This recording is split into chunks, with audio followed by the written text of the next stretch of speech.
Alright, good evening. This will serve as our recorded lecture for modules 7.1 up until module 11. Alright, so this will be divided into 1, 2, 3, 4, 5, 6 parts. Now, with that being said, ito yung mga magiging 6 parts ng recorded lecture na to, no? So, module 7.1, module 7.2, followed by module 8, followed by module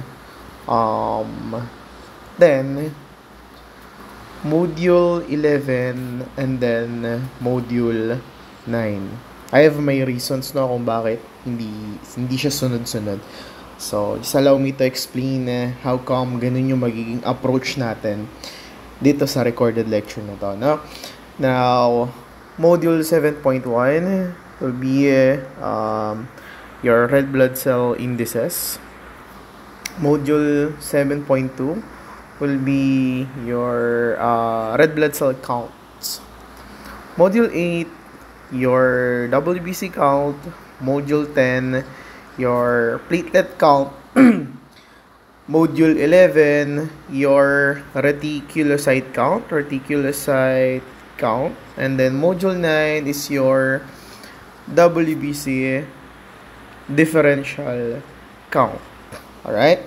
Now, if you are going to consult your textbook, all of these chapters, all of these modules are found in chapter 11 of your Keohane's products.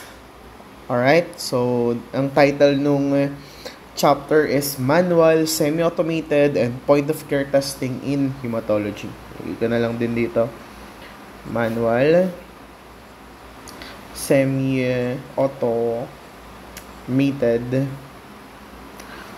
and Point-of-Care Testing in Hematology. Okay? So, kaya ganito yung approach ko dun sa mga topics kasi all of them, they are part of your manual cell counting, no? Meaning to say, without using any machines that utilizes modern counting principle or methods, you can accomplish this procedures, no? So, ayun yung context. Now, another thing, ay kung let's say, so what I'm talking about is kung ano yung basis kung bakit ganito yung approach natin, no? What I want you to understand, or, well, I hope by now, na-realize nyo na yung red blood cell count, this one, yung WBC count, and yung platelet count nyo, we're using the same principles, diba? We're using your counting chamber, your improved Neubauer chamber. The only difference lies in the dilution. So, it comes with it, the dilution factor, the diluents, and the area counted in between these counts. Pero, kapag ganito yung naging approach natin, makukuha natin, so magkakaroon tayo ng proper na vantage point, magkakaroon tayo ng, so masasenter natin yung idea, kung ano yung, magkakaroon tayo ng point of comparison in between these counts, tapos mas mako-conceptualize natin yung manual cell counting. Alright? And then, it will then be followed by a reticulocyte count. Medyo sophisticated na kasi kapag nandun na tayo sa reticulocyte count na. Kung ayaw nyo ng word na sophisticated, so let's just say when it comes to reticulocyte count, it has its own dynamics na kasi kapag nandun na tayo sa reticulocyte count. Meaning to say, reticulocyte count kasi marami na siyang, meron na siyang further refinements. No? All for the sake of assessing the bone marrow's response to anemia. So, andyan tayo. So, meron na siyang, if I'm going to simplify further, let's just say, ang reticulocytes, nagkaroon na, it has a lot of variations, pero all of those variations, meron tayong single goal, which is for the assessment of bone marrow response to anemia. Ba? So, we're trying to figure out kung kaya bang mag-produce ng baby red blood cells ng bone marrow in times of low oxygen tensions. So, nandyan tayo.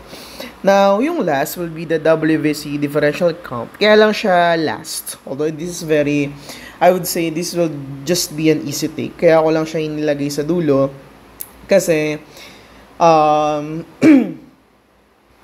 you already know your granulocytes and agranulocytes. I really hope so. At this point, alam niyo na sila, no? Ang WBC differential count, it relies, I would say, in one of two things. No? You know the morphology of your white blood cells, and then number two, you know how to move your microscope. Okay, medyo, I would say, of all the manual cell counts na piniperform na i-discuss ko for this recorded lecture, yung WBC differential count, medyo lumayo siya ng konti doon sa general principle natin. Kaya ako siya ihuhuli. Okay po? Now, so nandiyan tayo na. Now, magbibigay din po ako ng transcript for this lecture. Or handout, I would say. So, nandyan. And then, also, magbibigay din po ako sa inyo ng link. No, now, that link, you're going to, it will direct you to a recorded video about how are you going to utilize your red blood cell indices, red blood cell count, and reticulocyte count for the assessment or for the identification of anemia. Okay, kasi at the heart of RBC indices, red blood cell count, and reticulocyte count, most commonly, no, ginagamit natin sila for the assessment of anemia. So, ayan. So, para, in short, kaya ako magbibigay sa inyo ng link. Isa siyang seminar, no? Seminar type siya. Ako rin naman yung speaker. Yung logic para mas ma-appreciate nyo kung bakit natin siya pinag-uusapan. Alright? So, I believe that constitute this recorded lecture. Okay, so I'm going to start with red blood cell count, no? Kasi ang indices, ayun nga, no, magagamit natin ang indices for the morphologic classification of anemia, and para mas ma-appreciate nyo siya, you have to watch what I was just telling you so while ago, no, yung recorded, yung seminar nga na ibibigay ko sa inyo. Alright. So, okay. Learning objective. MAM root, blah, blah, blah. Thunder, lightning. So, yun tayo. So, topic outline. Red blood cell indices and red blood cell count. I'm going to skip this one. I have my reasons. Just bear with me. Mag-start tayo dito sa red blood cell count. So, mag-start tayo dun sa tatlong blood cell counts para mas ma-appreciate nyo kung paano natin siya ginagawa. Cake. Alright, so for the RBC count, we're going to start with dun muna tayo sa general principle of manual cell counting, if you just allow me. Now, and then it will then be followed by dilution, manual cell counting, and then computation and reporting of results. Okay, so sir, what do we mean by general principles of manual cell counting? Ay, mga ibibigay ko sa inyong principles. So, let's just say, applicable siya dun sa tatlong manual cell counting. Okay, red blood cell count, WBC count, and platelet count. So, i-outline muna natin, no? So, general cell counting principles. Now, so, nag-proceed ka agad dito, no? Okay lang naman yon. Pero, hayaan mo muna ako mag-explain. So, okay lang ako lang ng gawa lang ako ng whiteboard. Saan ako magsusulat? Sige. Dito na lang. Ayan. General principles of manual cell counting. So, I would assume na at this point, nag-progress na kayo even further sa laboratory discussions nyo, no? Now, so magiging goal ko ngayon, magbibigay muna ako ng mga rule of thumbs when it comes to manual cell counting. Alright? Now, for the performance, if you're going to perform manual cell counting, you're going to use, first of all, your counting chamber. Diba? So, outline natin, no? Ano-ano ba yung mga, lagay natin, no? So, in order to perform a manual cell count, first, I need a counting chamber. Ayan. Sige. So, lalagay natin dito, with regards to your counting chambers, counting chambers. Sige. Now, your counting chambers, they are categorized into two broad categories. So, guys, baka lumabas sa exam na. Come again, sir. Your counting chambers, they are categorized into two broad categories. Ano yun, sir? So, lagay ko dito, na number 1, your counting chambers, they are categorized according to types. Lagay ko dito, ha? According to type, quote and quote, type. And then, number 2 is according to ruling. Ayan. According to rulings. Alright. So, how does it work, sir? So, ganito, according to type, meron kayong open and then meron kayong closed type. Yan, dito, open and then closed type. Okay? So, what are the examples of open type counting chamber? Lagay ko na lang dito, ha? Spencer. Open type ng counting chamber, Spencer. Berker. Spencer. Berker, Levi, whatever, Levi Hauser. Ayan, Levi Hauser. Okay. Now, for the closed type, you have your Thoma Z's. Okay po. So, according to type. Now, nowadays, hindi na natin pine-prefer yung according to type. No? Then, roughly the reason ko bakit siya din-discuss ngayon para makuha nyo lang idea saan ba nanggaling yung ginagamit nating counting chamber. Okay po. Now, so open and close. So, ayan, no? And then, kulang pala yung whiteboard ko. Now, ano pa yung mga natitirang counting chambers according to types? Talagay natin, ha? 3, 4, and 5, you have your ADIS. Sa microscopy, sa EUBF, narinig nyo na yan yung ADIS ng Exton and Petrov. ADIS, Exton, and Petrov. So, according to type. So, there you have it. Now, burahin ko. Now, dun tayo sa according to ruling. So, ano naman, sir, yung counting chambers ko according to ruling. Now, according to rulings.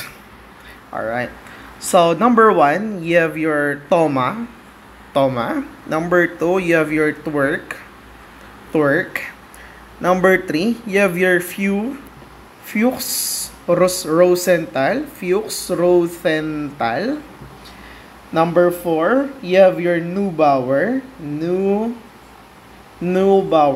Number 5, you have your improved Bauer. So, alam nyo na yan. Then, number 6, you have Base Jones. So, there you have it. Thoma, Twerk, Fuchs, Rosenthal, Neubauer, improved Neubauer, and then yung Base Jones. Alright, now board exam question. What counting chamber was traditionally used for absolute eosinophilic count? Come again, sir. Board exam question. What counting chamber was traditionally used for absolute eosinophilic count? Ang sasagot po is in Fuchs, Rosenthal. Alright, now board exam question again.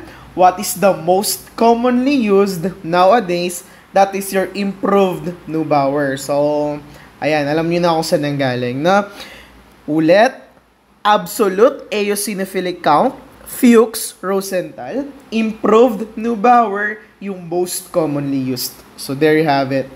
Now, so alam mo na kung anong ginagamit na counting chamber. So, brain ko na to. Alright. Now, so mag-shift yung usapan sa ano yung mga specs ng improved Neubauer chamber. Okay? Kaya doon ako nag-umpisa, guys, ha, kasi yun yung palaging ginagamit natin nowadays. So, kakasabi ko lang. Pwede na tayo mag-shift dito. Okay?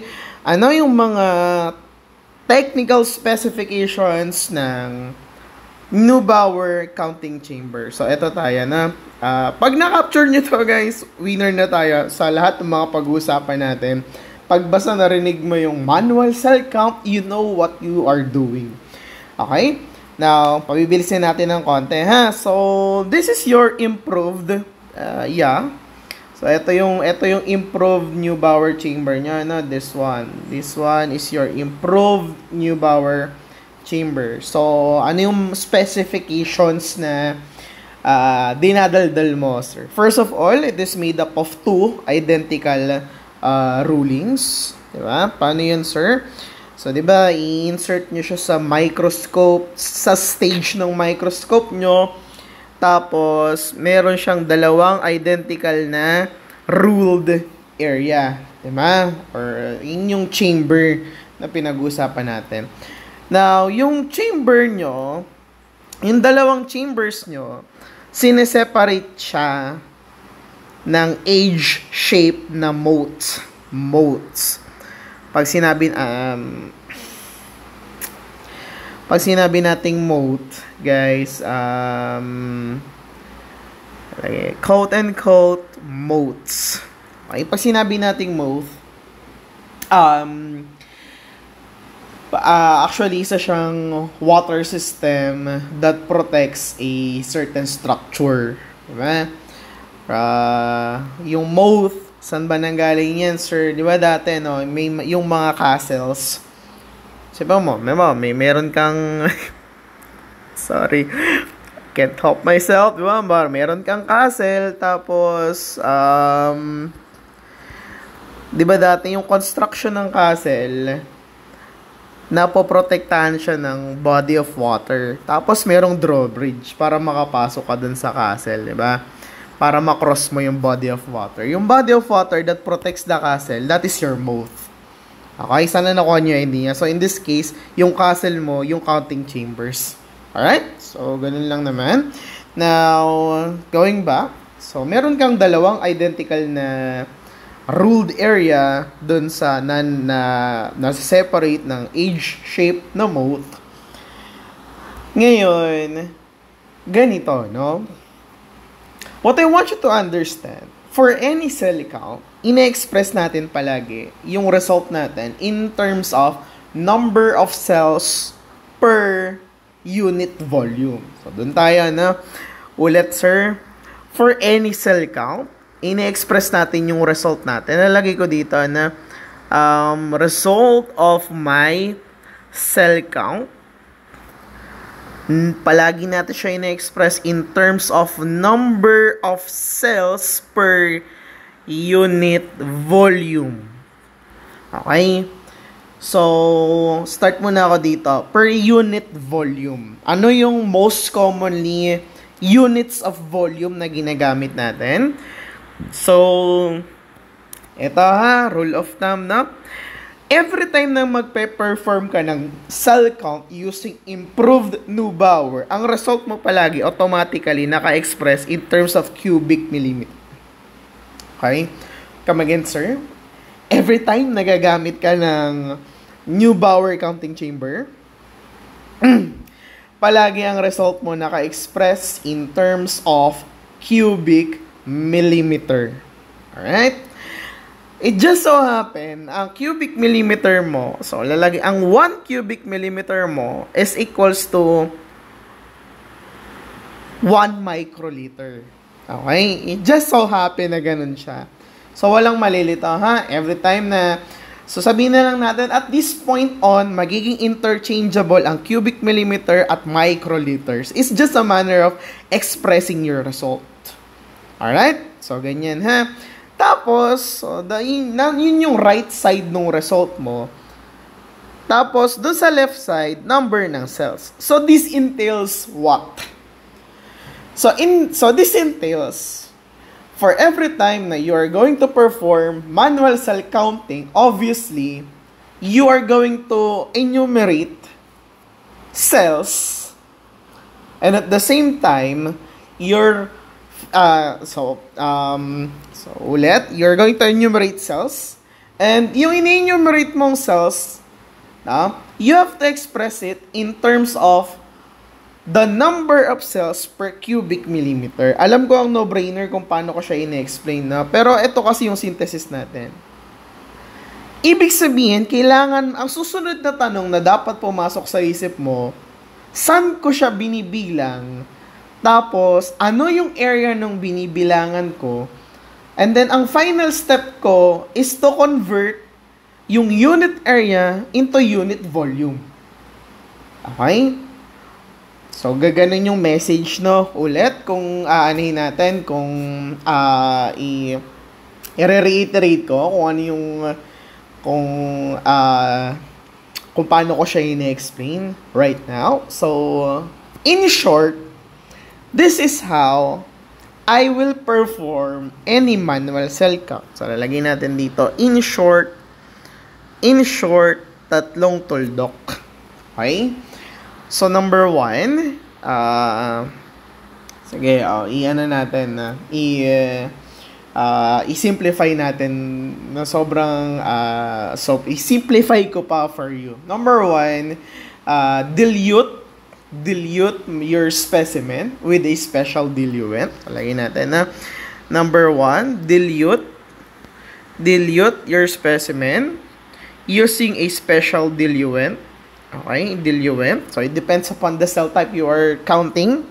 Kung anong diluent yung gagamitin mo. And then, number 2, transfer a small volume of the diluted blood into my counting chamber. So, lagyan natin dito na transfer a volume of the diluted blood into my counting chamber. So, nandyan ka, yung improved Neubauer.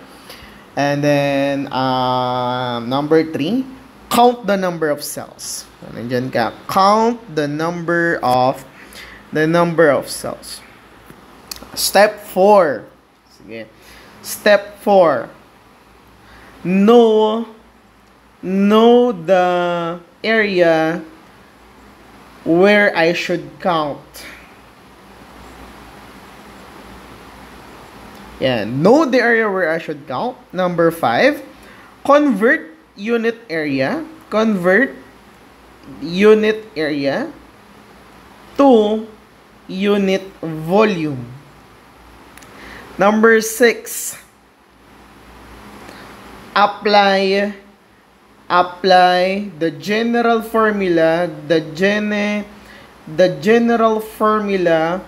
for manual cell counting. And then, I'm done. Express my result in terms of number of cells per cubic millimeter. So, I believe that's how it all works. Okay? So, ganito. May tanong na naman na maiiwan sa isip mo. Paano ko mako-convert ang unit area into unit volume? So, ganun siya. How can I convert unit area into unit volume? So, syempre, babalik ka ngayon sa basic math. Ano ba formula ng area? Lagi ko muna dito, ha? Ang formula ng area is length times width. Diba? It's that simple. Anong formula ng volume? Simple lang, yung length times width, dadagdagan mo na. Actually, it's length times width times height. So, for the sake of this lecture, gawin natin length times width times the depth. Okay? Ito ngayon yung missing piece do sa story. Ano yung depth ng counting chamber mo? Alright? So, nandiyan tayo, no? Now, burahin ko to, ha? Now, wait, screenshot muna natin kasi panalo. Yan. Burahin ko. Ay, wait, wag pala. Paano ba natin siya? Okay. Mukhang wala pala tayong choice. So, burahin ko na tong part na to. Sige, yan. Yan, ha? So, bigay ko muna yung, bigay muna natin yung dimension nung chamber na binibilang mo. Ayan, highlight, mag-magnify natin. Ayan. So, dito kayo nagbibilang sa lab, di ba? Ngayon, dito ka daw magbibilang ng white blood cells. Ayan. So, dito ka daw magbibilang ng white blood cell. 1, 2, 3, and 4. Dito ka daw magbibilang ng red blood cells. 1, 2, 3, 4, and 5. Doon sa, magpapaka-specific ako. No? Dito sa 5,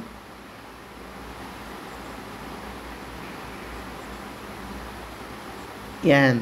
Diyan sa 5, nalimutan ko kung paano siya dinidescribe na. Is it the secondary square? It doesn't really matter, no? Is it the... Sige, maalala ko din yun kung ano yung proper na term. Sige, now, yung platelet nyo, dito natin siya bibilangin. Dito sa entire area ng area kung saan kayo nagbibilang ng red blood cells. Okay? So, this is how it works, no? Para hindi na natin pinapaulit-ulit. Sige. Now, yung counting chamber nyo, it is 3x3. Okay? So, ayan. This one, it is 3 mm.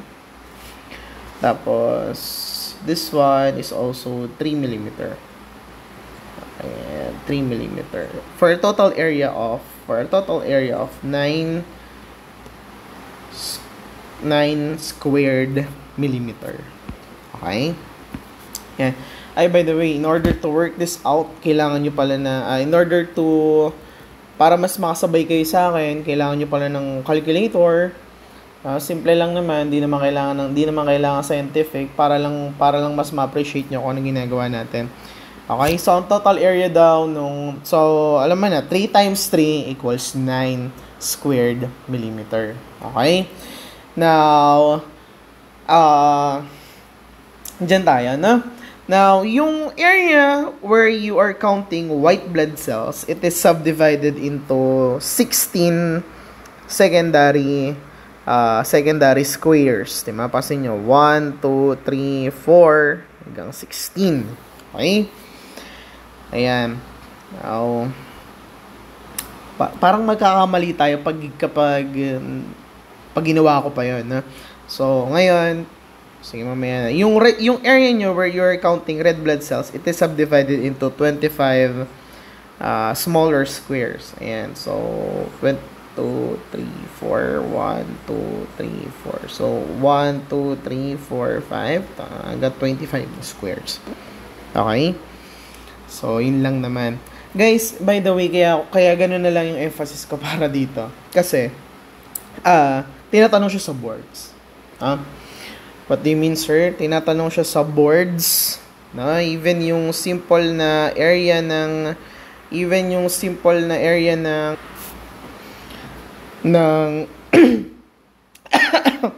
alright. So, saan ako? Alright, dun tayo sa terminologies dito sa improved Neubauer ruling natin. So, naalala ko na. Guys, 1, 2, 3, 4, 5, 6, 7, 8, 9. These are your 9 primary squares. Okay po? So, please take note of my wordings para hindi tayo malilito mamaya.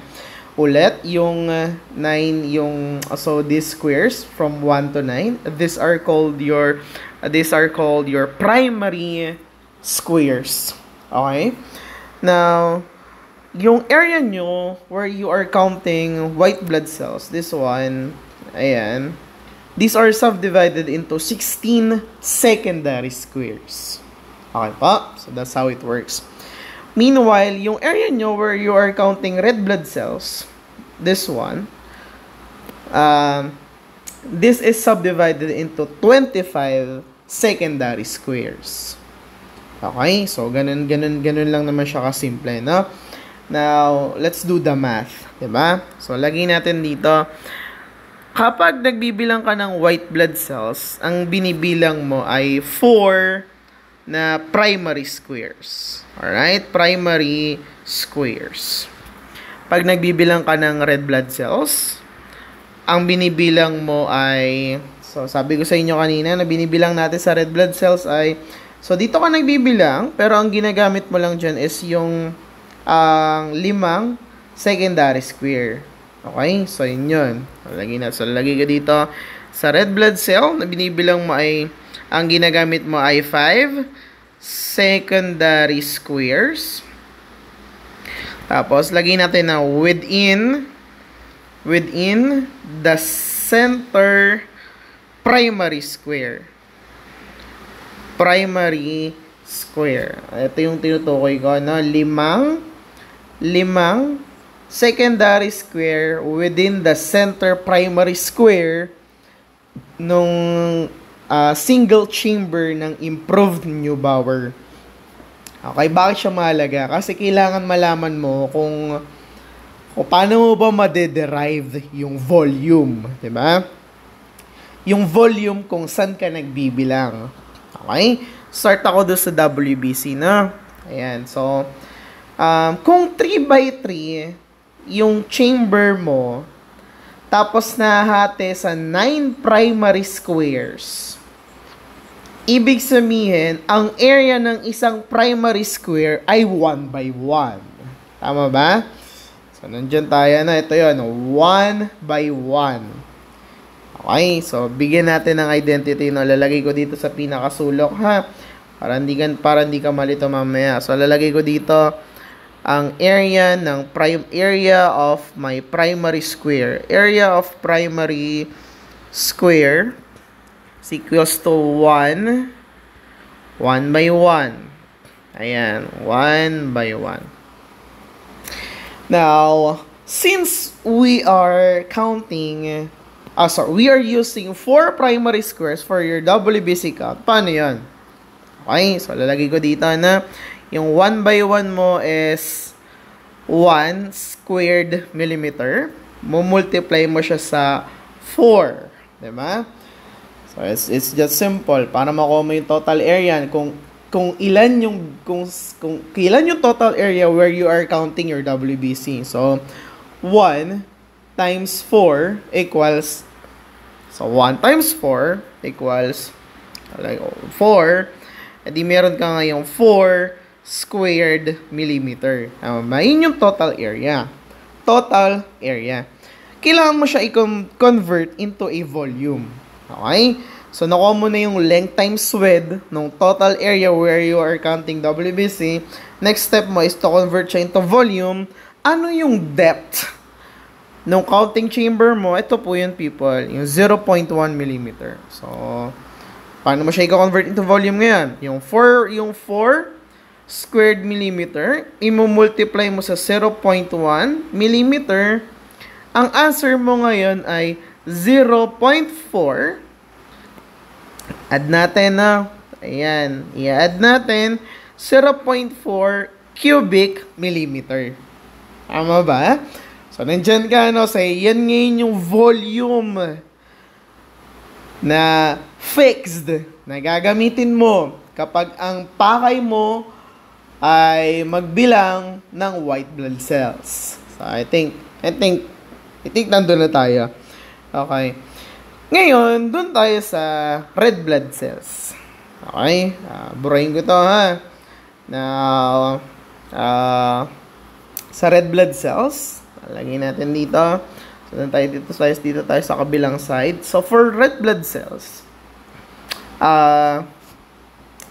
ang ginagamit natin is 1, 2, 3, 4, 5. Okay? So, yun yung kailangan mo mukha yung volume yung total volume nung limang yon. So, paano ba siya?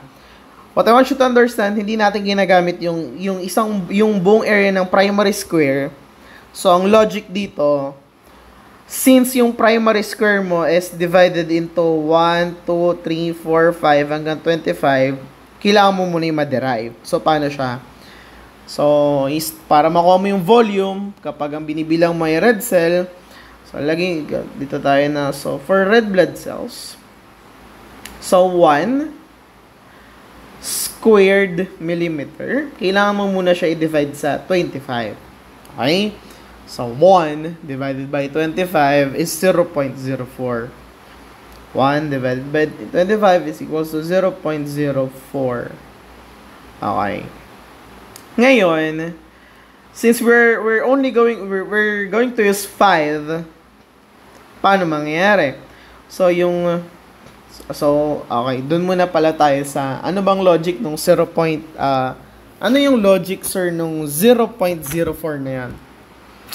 Ibig sabihin, guys, for, call this,